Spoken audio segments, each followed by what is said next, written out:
The latest tech. I'm Alexa. I can answer your questions. Interviews. There will be several dozen shows trickling in over the months. Accessibility. We're actually running a pilot scheme with the CNIB at the moment. This is Double Tap TV. Welcome to an exciting edition of Double Tap Television. Thank you guys so much for being here. I am Marc and Steven, as always, joined by Steven Scott. Steven, we're going to be talking about some cool new products on this week's show, specifically the iPad Pro 2020 and that new Magic Keyboard. I bring those up first because I know I have them in my hand. Oh, I'm jealous. But we also want to be talking about another product, which is the iPhone SE. And I say this with a little bit of hesitation because... I don't have it yet. So, yeah, okay, I'm checking the Amazon app. I've been checking it all day, and I know we planned to record this when I actually had the phone in my hand. It hasn't happened yet, but I'm told it will be here today, and ideally now. So let me kill a little bit of time here and remind you guys, if you want to get in touch, it's feedback@ami.ca, which is our email address, of course, and on Twitter, we are at @DoubleTapCanada, and if you use the hashtag AskDoubleTap, maybe we will get to some of your comments and questions, but we absolutely answer everything. Steven, here's an idea. Let's take a quick break, and let's see what kind of magic we can make happen during that break. Hopefully that iPhone SE arrives. Otherwise, we're going to be unboxing a very, very beautiful white table that you have sitting in front of you. Yeah, my fingers are crossed, Mark. So, hopefully it arrives. It is Double Tap TV. He is Steven Scott. I am Marc and Steven. We'll be back after this quick break. Love Double Tap TV? Listen to AMI Audio for Double Tap Canada every Thursday at 8 p.m. Eastern for news and reviews on everything tech.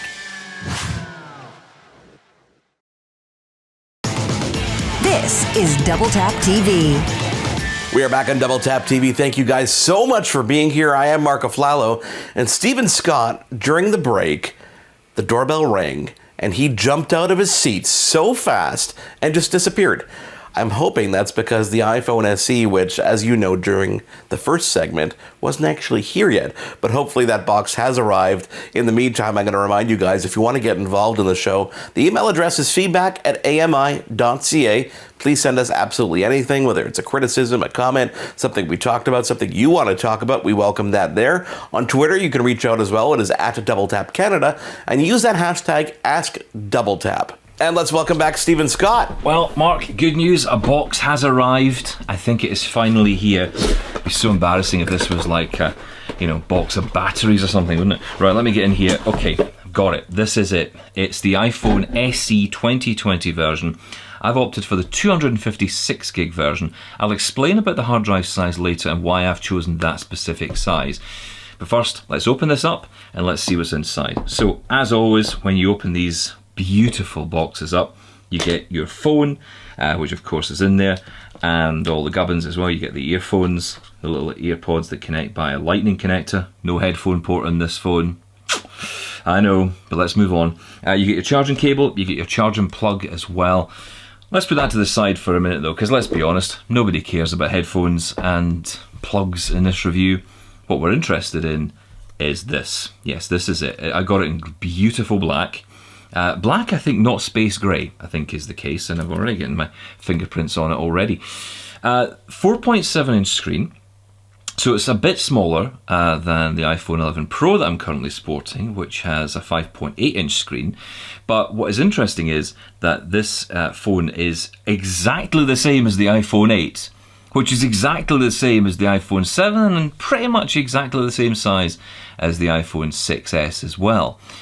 In fact, you've got to go all the way back to the original SE to really see something different. But this design is very popular. It's nice and lightweight. I mean, I like it in my hands. It's lovely. I am going to buy a case for it. In fact, I think I've got one around here somewhere that I've already purchased for it. So, I like the size. And from a blind person's perspective, there are a lot of reasons to buy this phone. Let's get into that a bit later, though. Let's get into the specs. So let's bring them up here. So we've got a 4.7 inch screen, as I say. The chipset on this is an A13 Bionic. Now, why is this important? What does that even mean? Well, look, basically the processor was the brain of the phone, right? And the better and the bigger and the more up to date the brain, the better, right? So for that reason, we're quite excited to hear that the A13 Bionic chip makes its way into this phone. It already exists in the iPhone 11 and even in the iPhone 11 Pro and Pro Max. So you're getting the very latest hardware, the very latest, the fastest power that's available on the top-end iPhones inside this, which is coming in at a considerably more valuable price. So for that reason, it's an absolute no-brainer. Brilliant. 3 gig of RAM on board as well. You get different options from 64 gig of storage up to 128 gig to 256 gig. I chose 256 and I mentioned that earlier. Now, why did I do that? Because this camera on the back is essentially the same camera that's inside the iPhone 11, or at least the standard zoom of the iPhone 11. So if you were to get an iPhone 11 phone, you obviously have 2 cameras in that. The iPhone 11 Pro is 3. This one you get 1, which is the standard zoom. It's the same camera that's inside the iPhone 11 standard zoom. I mean, let's think about that. That's a brilliant camera, again, packed into this small package. And it records in 4K. Now, of course, we do TV stuff here, right? So I want to film a lot. We're going to be doing some stuff with this over the next few weeks. I really want to see how good this camera is in comparison to my 11 Pro. Does it stack up?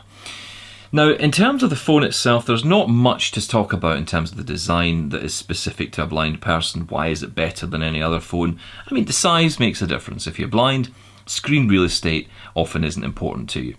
You know, an iPad Pro 12.9 inch is a beautiful thing, but if you can't see, it's just a huge tablet to work your way around to find what you're looking for by touch. So the smaller, sometimes the better.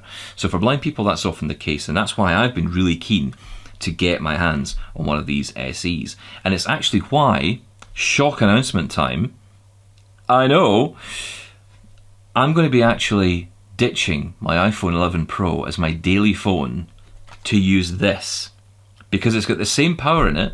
I don't care about the screen. I know it's got a beautiful 4.7 inch Retina display screen, but my iPhone 11 Pro's got a beautiful screen as well. I don't need it in this particular device. I'm going to be turning the screen off more than anything else. That's how I operate with my phones. So this is why I've made a choice to buy this. I'm not using this. I'm not getting this as a demo from Apple. They didn't send me this. I didn't buy it to send it back straight after the review. This I am keeping hold of, and I'm going to be using it as my daily phone. We'll find out over the next few weeks, and I will come back and talk more about this in the coming weeks on Double Tap TV, about the actual processing power that's in there. But just for comparison, just for those of you who are wondering, what does this stack up to in terms of the other devices that were out there before and that are out there now? How does it stack up? Well, I've mentioned some of those specs as well. I mentioned the A13 Bionic chip. Let's bring that back up. So we've got the A13 Bionic chip, you've got the 4.7 inch screen. You've got that 4K resolution as well. The front-facing camera has got a 7 megapixel camera on it. Does that matter to you? The back, 12 megapixel. Again, the same as the iPhone 11 Pro and 11. But one other thing you might be interested in is size. So in front of me, we've got the original iPhone SE. Now this phone is 4 inches. That's the screen size, 4 inches diagonally. 4.7 inches on the new iPhone SE, which interestingly, if you bring out the iPhone 8 and we put it into position, you'll see there's absolutely no difference between the iPhone 8 and the new iPhone SE. They're exactly the same phone. That's the bottom line. Now, if I bring in my iPhone 11 Pro to the mix, of course, it's going to be a bit bigger because this is a 5.8 inch screen, as I said earlier. Now, that means that it is obviously a bit of a bigger phone. It's got the Pro features in it. I'm going to be honest with you guys. I'm going to level with you. I don't really know why somebody who's blind especially is going to ever want to buy an iPhone 11 Pro versus the iPhone SE. I mean, really, when you think about it, what is the benefit? Because you're bringing out a phone which has got all the power of an iPhone 11 Pro, and that's key. It's got all the power in there. Some other points of note about this wonderful little phone: you have your home button, you have Touch ID in there, you don't get Face ID. That's okay, I can live with that. In fact, if I'm honest, I'm not a big fan of it, so this is great. Most of the time my phone's in my pocket because I'm using it with a keyboard, so you know, the idea of Touch ID is far more my kind of thing than Face ID. There is one thing missing, and that's a headphone jack, but then in fairness, that's been missing since the iPhone 7, so I'm not going to cry too much about it. I can just use an adapter if I need it, or just stick in my AirPods. The iPhone SE comes in at $599 Canadian, going all the way up to $809, $599 starting you at 64 gig, and then going up to $809, and that's giving you 256 gig, like the one I got. It also comes in white, it comes in black, and it comes in red as well. It's a great phone. You should definitely try it out at your nearest Apple store. Stick on VoiceOver, see what you think. I don't think you're going to find a better phone in 2020, and that includes the iPhone 12. Those are some pretty big claims. Best phone of 2020. We shall see. I'll hold you that. I'm going to try to remember this show in about 6 months from now. It is Double Tap TV. He is Steven Scott. I am Marc Aflalo. Still to come, the iPad Pro 2020 and that magic keyboard that people cannot stop talking about. It is Double Tap TV. We're back in a moment. For more great Double Tap TV content, visit ami.ca/doubletap. This is Double Tap TV. We're back on Double Tap TV. Thank you guys so much for being here. Marc Aflalo and Steven Scott with you.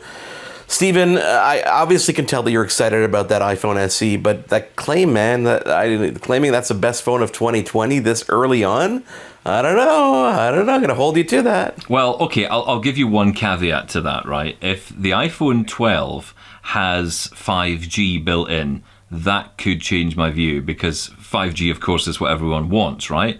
But I don't know if that's going to happen.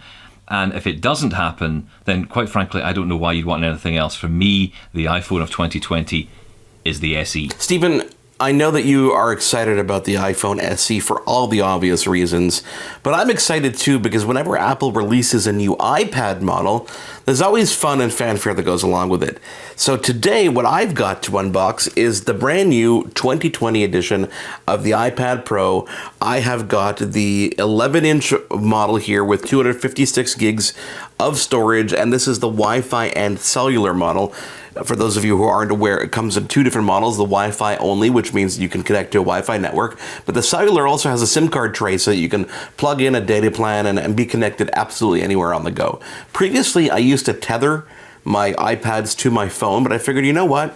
For the minor add-on price of my plan, let's throw a SIM card in here. That way I never have to worry about connectivity. So we're going to unbox that, but we're also going to be talking about the new accessory that is the iPad Magic Keyboard. This is the keyboard that includes not only the keyboard, obviously, and the case, but also includes a touchpad, which is one of the first times we've seen this kind of accessory compatible with the new iPad, which is thanks to the latest update. So one thing I want to tell you right off the bat, which is absolutely amazing, when you hold these two things in your hand, okay, so you've got a full-fledged iPad, which is basically a computer replacement for some people, and you've got the Magic Keyboard case. The Magic Keyboard case is actually heavier in my hand, packaged in the box, than the iPad. And let's remember that in the iPad box, we've got the power cable and we've got the actual lightning cable, etc., etc. So let's start with the iPad because not much has changed in the iPad. I'm going to hopefully get some good unboxing plastic sounds here. Not much has changed in the iPad 2020 edition. The form factor is the same. The screen brightness is the same. You've got the brand new A12Z processor, or A12Z processor, which is actually just an iteration of the same processor that you'll find in today's iPhone 11. So you've got incredible power, but what they have done is they've actually activated a dormant GPU core. What does that mean? That's more graphics processing power. So that means things like gaming and things like high-intensive video editing or photo editing, and anything you do graphically will be enhanced and will take advantage of those 4 cores. So when we actually take the plastic off this iPad Pro, everything again seems pretty much the same as the last model iPad Pro. You've got that screen to screen ratio, which is really, really, really nice. You've got that really thin design. It really does feel like the perfect iPad in your hands, to be perfectly honest. And when you look around it, everything seems pretty much similar to the previous generation, with the exception of this camera bump at the end here. So if you take a look here at the camera bump, it's very similar to that you'll find on the back of the new iPhone 11. And it sticks out just a little bit from the device, so it's going to rock on the table a bit. But one of the things that you'll notice here is two cameras, a flash, and a little other sensor in there. And what they're doing is they've added a LiDAR sensor. LiDAR is a form of radar that is depth sensing. So it can actually look at your environment and figure out the distance between you or the device and things that may be in the vicinity. This is extremely cool because things like furniture placement in a room or things like taking measurements, really accurate measurements, are now made possible thanks to that LiDAR sensor. And the most exciting part about the LiDAR being here on the iPad is not the fact that it's on the iPad. It's the fact that they're using this as the springboard to include the sensor. So can you imagine when our next phones have this LiDAR sensor? Imagine the assistive tech that can now take advantage of the depth and be able to see when a sidewalk is higher than the street, be able to see what's in front of you and how far away from you. It's like a guide dog in your phone. But it's a very, very cool accessory. Everything else on the device is pretty much identical. It supports the second generation Apple Pencil, so you'll be able to do all that kind of drawing stuff. And obviously it's a great all-around multimedia device. For people who are doing light computing, definitely it could be a computer replacement. For people who are trying to do higher end stuff, I wouldn't necessarily tout it as a computer replacement until you unbox the next accessory that we've got for you here, and that is the Magic Keyboard. Oh, by the way, in the iPad case, in the box, you find obviously your power brick, your USB-C to USB-C cable. So that's your traditional kind of accessories that are in there with the iPad Pro. So next we're going to move on to the Magic Keyboard. The Magic Keyboard is an interesting addition because if you remember back when they announced, the iPad in general, or just even the iPhone, Steve Jobs was never a fan of a stylus. Then we saw the Apple Pencil introduced a couple years ago. Now we're seeing the addition of not only, of course, touchpad support, but full touchpad and keyboard support around the operating system. Now, to those people who are visually impaired, not necessarily the best feature because obviously you can't see that mouse pointer. If you've got a little bit of vision, then you actually could take advantage of the feature itself. Now, I said the box was heavy. Well, the accessory is heavy as well. Let's take that plastic wrap off of it. Now, in terms of design for this keyboard case, the first thing you'll notice is kind of this nice leather feeling design. It's a similar shape to the 11-inch iPad Pro. On the back, you've got a cutout for that new camera system, that new square camera system. The cutout is right there on the top left-hand side. Very nice in the hands. It's got a very, very strong, rugged feel to it. When you actually open it, you'll notice that it's not a soft opening like any of the other cases that Apple has had. It's actually a fairly rigid opening, and it locks into place at this almost 90-degree angle. It's actually just shy of 90 degrees. I'd say probably about, 87-degree angle. And the reason is because the top portion of the case actually then folds back about another 45 degrees that allows you to take your new iPad Pro and with the, courtesy of all the magnets that are there, literally just lock it into place on this keyboard case. And when you're looking at it from the side, you've got this almost iMac-esque design with your iPad acting as not only the computer, but obviously the screen at an angle that's angled up towards you with that keyboard right in front of you. When you look at it from the front, you could tilt it back up to that almost 87 degrees, or you could tilt it back probably about 40 to 45 degrees so you can be looking down at it if it was on your lap, which is kind of neat. When we actually put it down on the table and we start typing, the keyboard is not like the previous generation keyboard on the iPad Pro cases or even the iPad cases. Previously, they had these kind of covered buttons that weren't exposed, very little clickiness.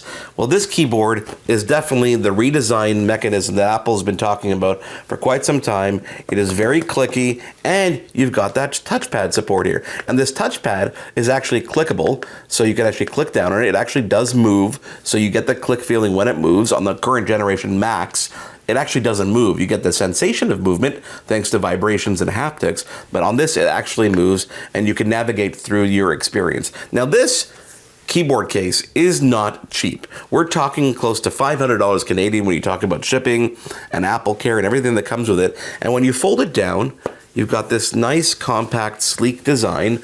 It really does feel comfortable to hold in your hand in terms of transportability, but it is heavy. When you hold this up to a current generation MacBook Air, it's almost the same weight, which is kind of interesting.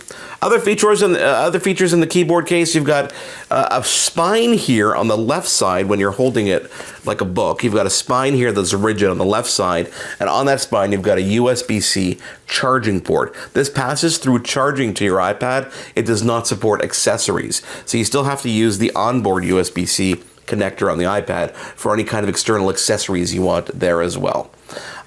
So definitely an interesting addition. It's one of these things that we have to spend more time with and go hands-on, but we wanted to get this out of the box for you guys here live on the show so you can see what it's like and get our first impressions. It is the Magic Keyboard with trackpad that's supported in the new iPad Pro, the 2020 edition, but also in any other of the iPad Pros that are in this form factor that support that Apple second generation pencil. So you don't necessarily need to buy a brand new iPad just to get access to this Magic Keyboard. You can use it with your previous generation as well, which is what I think a lot of people are going to be doing. A lot of people, I think, are going to be buying this keyboard case for existing iPads and not necessarily go out and spend $1,500 for the new iPad Pro 2020 and then another almost $500, even sometimes $600 depending on what you're buying.